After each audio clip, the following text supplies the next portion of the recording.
Il est 8 heures du matin à Lomé. C'était un 9 décembre 2021. Le soleil était déjà à l'horizon avec un vent sec de l'harmattan.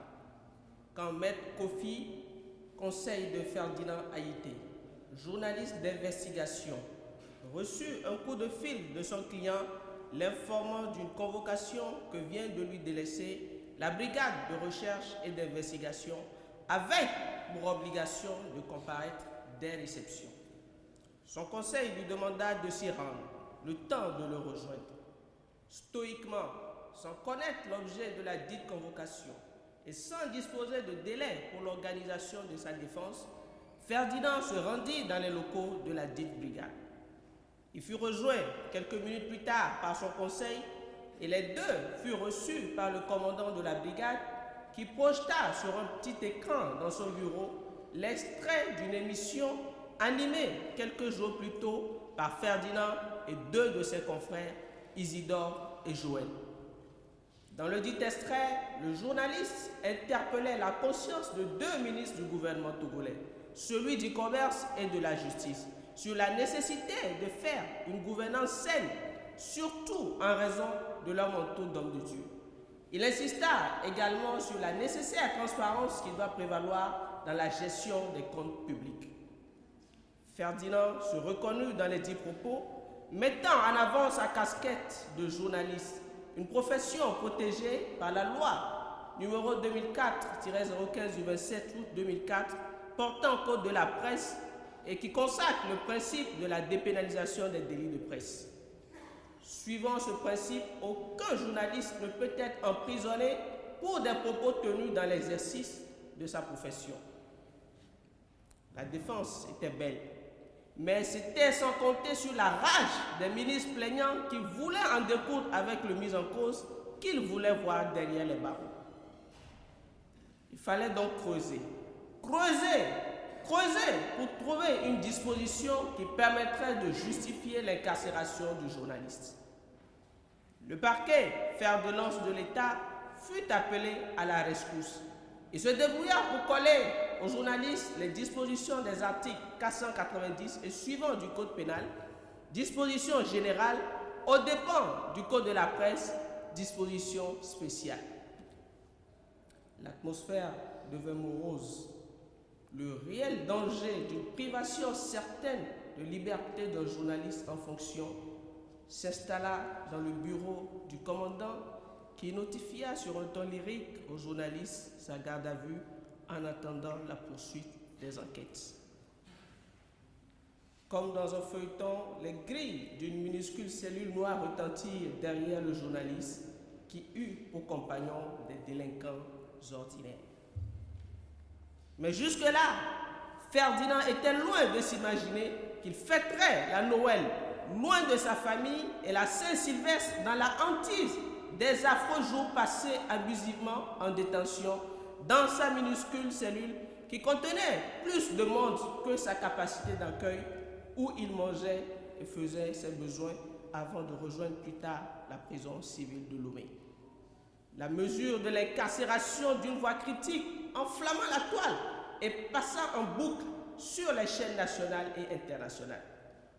L'opinion, choquée par cette détention arbitraire du journaliste, voulait en cerner le bien fondé.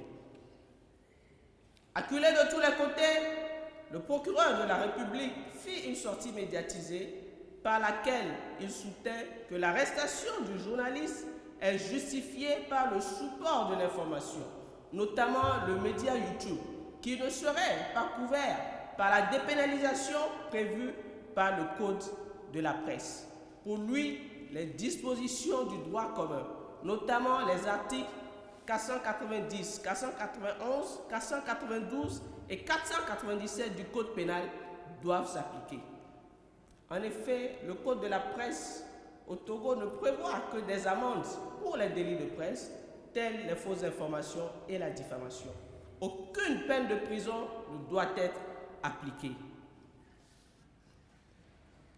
Dans cette veine, la déclaration de principe sur la liberté d'expression et l'accès à l'information souligne spécifiquement que les personnalités publiques devrait tolérer plus de critiques que les citoyens ordinaires et que les peines pour la diffamation ne devraient être jamais si sévères qu'elles interfèrent avec le droit à la liberté d'expression. Il est rappelé également aux États que les peines privatives de liberté pour la diffamation doivent être abrogées et que les lois pénales pour la diffamation violent le droit à la liberté d'expression. Elle va plus loin en stipulant que les États ne doivent pas porter atteinte aux droits des individus de rechercher, de recevoir et de communiquer des informations par le biais de tout moyen de communication et des technologies numériques.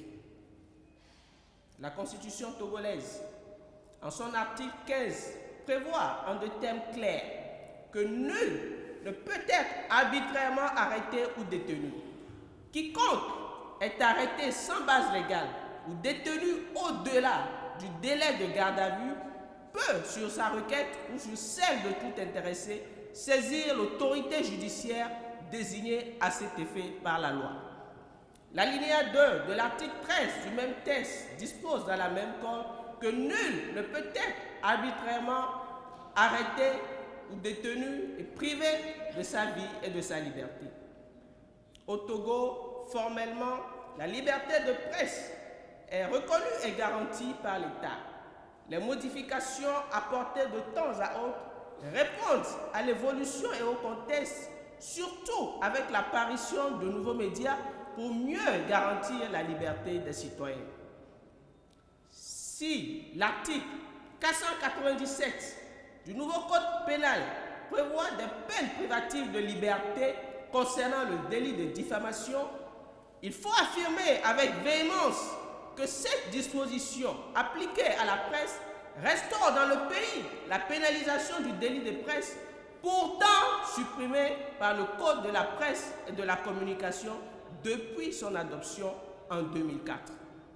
Cette nouvelle disposition du Code pénal porte une atteinte aux droits de la presse et comporte une menace pour chaque journaliste en ce qu'il fait peser sur eux la sanction de menace de peine d'emprisonnement et pour la publication de tout message susceptible de troubler l'ordre public.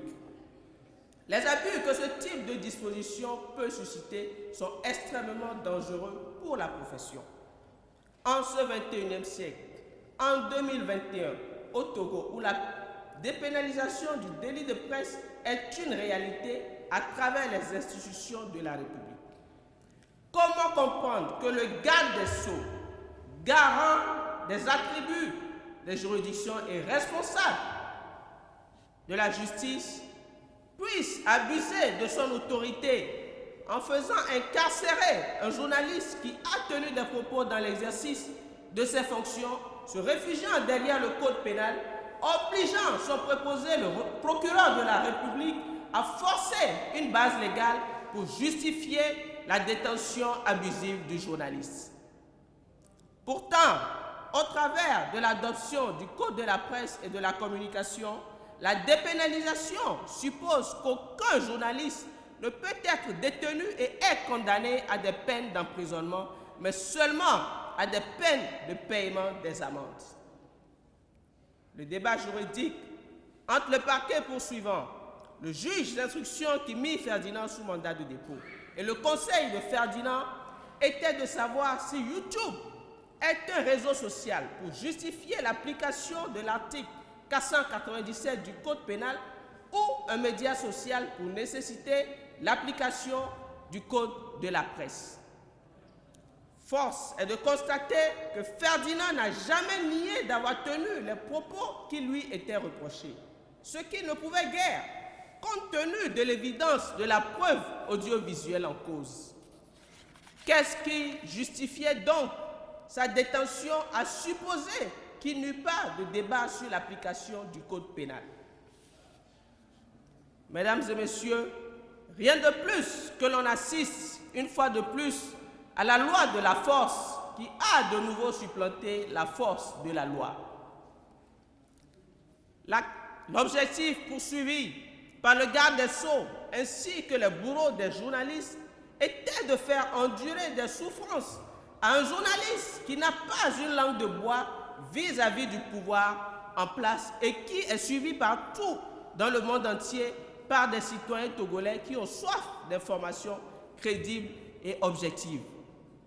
La quête d'informations fiables et d'analyse objective des Togolais se justifie âprement qu'au pays, tout est soigneusement mis en place pour priver une bonne partie de Togolais d'informations plausibles.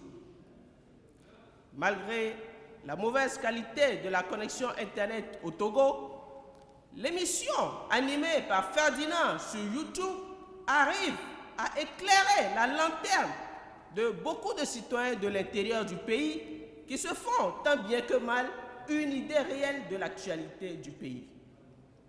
La diaspora, très fortement représentée à l'étranger, ayant plus de facilité à la connexion Internet, n'est pas en reste pour se faire un écho réel de l'actualité du pays.